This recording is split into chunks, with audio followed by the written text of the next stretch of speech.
think this is our first video for the year 2021. Grabe.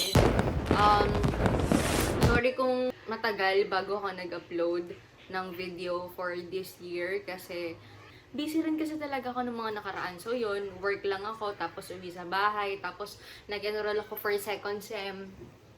Tapos, ayun, nahirapan din ako mag-isip ng content for the year 2021. So, gusto ko yung may matututunan kayo sa bawat video na ilalabas ko. So, talagang inano ko muna siya, pinagsunod-sunod ko muna.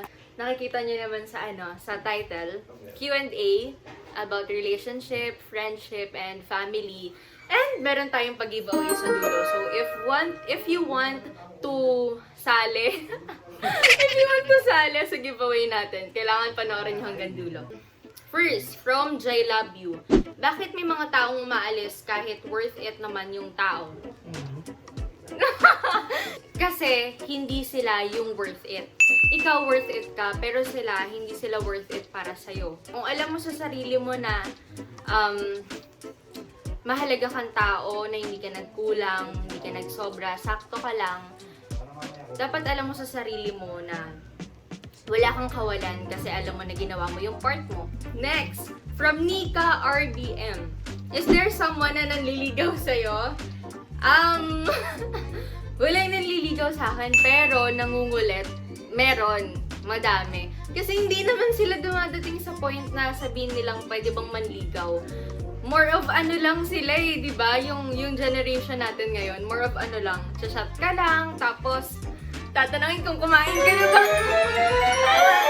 Tapos, di ba? Yun yung mga ganyan. Pero, pag ako nakapag-usap, hindi ako ganun kasi masyadong common way na yun eh. And, bihira ako mag-entertain sa ganyan kasi, ang init pala, no? Di guys, kasi alam nyo pag nag-film ako, di ba, hindi ako nag-aircon or nag-fan kasi nga, maingay sa audio. So, nakakahiya naman sa inyo.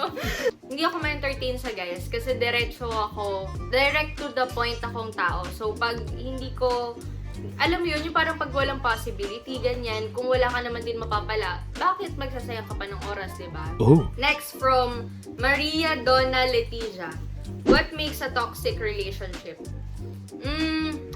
For me, kasi ang daming pwedeng pagmulan ng katoxican ng isang relasyon eh. Pero kumpara sa akin, feeling ko yung when it comes to priorities, na gusto ng partner mo, siya yung laging inuuna mo. Hindi dapat ganun sa isang relationship kasi maraming tao sa paligid nyo, marami kang pwedeng gawin. Hindi lang mag-update, parang nagagalit na, naiinis na, nagtatampo na. Dapat alam mo na yung partner mo, mas marami pang kailangan unahin kaysa sa'yo. Pero hindi ibig sabihin nun, hindi ka na niya mahal. From Jane and G. Ano pong masasabi niyo sa fam na dina-downgrade sarili nilang kalahi? Pa-shoutout po. Pag yung sarili mong fam yung mangda-down sa'yo, sobrang nakakalungkot nun. Kasi supposed to be sila yung mag-uplift sa'yo, sila yung mag-motivate sa'yo, pero sobrang nakaka-disappoint when it turns out na sila yung ihila sa'yo pababa. So, advice ko na lang siguro, gawin mo lang yung, siguro tuparin mo yung dreams mo, diba? Tapos yung goals mo, i-achieve mo. Para masasabi mo na, kahit hinihila nila ako ngayon pababa, balang araw, masasabi ko rin sa kanila na may napatunayan ako. From Kate Donceras. Ilan po best friends nyo?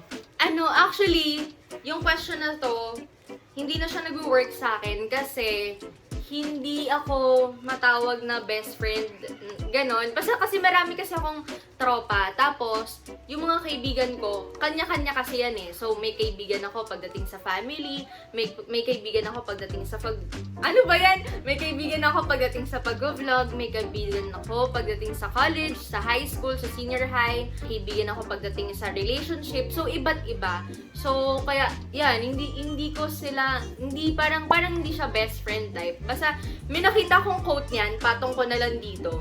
So, yun, na-unlock nila yung iba't ibang pagkatao ko. From Heja Kino, why do you think some people kept saying sorry yet they do not even bother to change? Kasi ugali na nila. Kapag ugali na ng isang tao, mahirap na para sa kanilang magbago. Kung merong gumagawa sa'yo ng bagay na paulit-ulit na lang, tapos puro sorry na lang, I think it's better na bigyan mo siya ng lesson. Huwag mo siyang kausapin or gumawa ka ng kahit anong paraan para iparamdam sa kanya na mali na yung ugali niya. Actually, may tweet ako niyan dati na yung, ang sorry para sa mga bagay na hindi sinasadya. Hindi para sa mga bagay na paulit-ulit ginagawa. Audience, effects! From Garcia Christine. Have you ever been ghosted? Pa-shoutout po, hehe. Oo. Actually, ewan ko ba, parang, meron ba sa ating hindi pa na-ghost? Feeling ko lahat naman na tayo. Ewan ko lang pero sana kapag ayaw nyo na, magpaalam kayo. Kasi, ayoko talaga ng ganun, promise. Pag ayaw mo na akong kausap, magsabi ka sa akin, hindi yung, ayoko nang iniiwan sa ere, promise. Gusto ko yung, ewan ko ba, gusto ko mag-leave lang kayo ng message na, sorry, parang, na-find out ko na, naglalaro lang pala ako, hindi pala ako seryoso. Yung mga ganun, basta, don't leave someone for no reason. Next. Gigil na gigil. Okay, next. From J. Anches Katak. Do you feel broken or jealous when you see someone with their father? Yes. Actually, nung bata ako, madalas din pumasok sa isip ko kasi nga, di ba, wala yung father ko. Lahat naman kami actually, hindi namin nakasama lumaki yung mga father namin. And iba ako ng father. So, kapag, nung habang nag-grow ako, naisip ko na, hala, buo yung parents niya na nagsusundo sa kanya. Hala, buo silang bumibili ng gifts. Hala, may tatay siya. Ganon yung pumapasok sa isip ko na, ay, ganito pala pag may tatay ka. Sabi niya, do you feel broken? Pero konti lang naman. From Cassandra Toledo, .14. Anong ayaw mo sa isang kaibigan? Yung tinatraidor ako. For example, nag-uusap tayo, tapos yung sinasabi ko sa'yo, dahil I trust you, gusto ko sa atin lang yun. Ayoko nang ganun kasi bihira lang ako mag-open up to a friend. At gusto ko, gusto ko sa amin dalawa lang yun. Ayokong masyadong kumakalat yung mga issue ko sa buhay. From Laika Lupena, how do you handle pressure, especially sa career? And tips na rin po. Kapag, marami akong ways na pa-pressure sa work, sa school, sa YouTube. Sa totoo lang, nangihina ako kasi, pag nagsasabay-sabay, ayoko talaga ng ganun kasi nadidrain yung utak ko. So, ang gagawin ko nun, meron kasi akong planner. So, isusulat ko dun yung mga dapat kong unahin. And supposed to be dapat, una pa lang, isusulat mo na talaga or aayusin mo na talaga kung ano dapat mong unahin para hindi ka malito. Lalo na sa mga students ngayon na nagka-cram or nagpa-procrastinate, na ginagawa lang nila yung modules nila, assignments, quizzes, kung kailan pasahan na. Ayoko ng ganun kasi yun nga, ikaw din yung mahihirapan sa huli. Okay, that's our question for this vlog. And syempre, pupunta na tayo sa giveaway. Meron akong in-story na copper mask from toktok.ph. Follow nyo din sila. Magpapag-giveaway ako ng 2 piraso na copper mask together with air blush. So, etong air blush na to, yung Bubble Pop na cosmetic brand na lagi kong pinopromote. And hindi lang ito. Sabi niya magpag-giveaway din daw ako ng Pop Girl Box. Yung mechanics, nasa description box. And yung announcement, sa Instagram na lang siguro. Diba? Bye!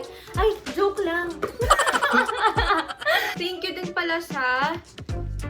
din sa Twinny Cosmetics for sending me this, tawag dito, buksan na natin para makita nyo. Sabi kasi nila, ate, we have small business.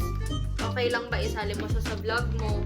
And open naman ako sa mga small business kasi actually lagi nga ako nagpa-purchase sa small business para, diba, syempre alam ko na nagpupursige kayo magbenta online. So, ito siya.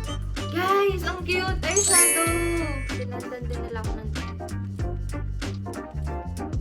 Oh, see? Sabi ko sa inyo, bet ko yung mga mga ganyang shades eh. Kasi pwede mo siya pang go-to, pwede siyang pang daily use. Diba? Wala na, yun lang. So, yun guys, final na to. Don't forget to follow me on my social media accounts at Señorita Vashti. Bye!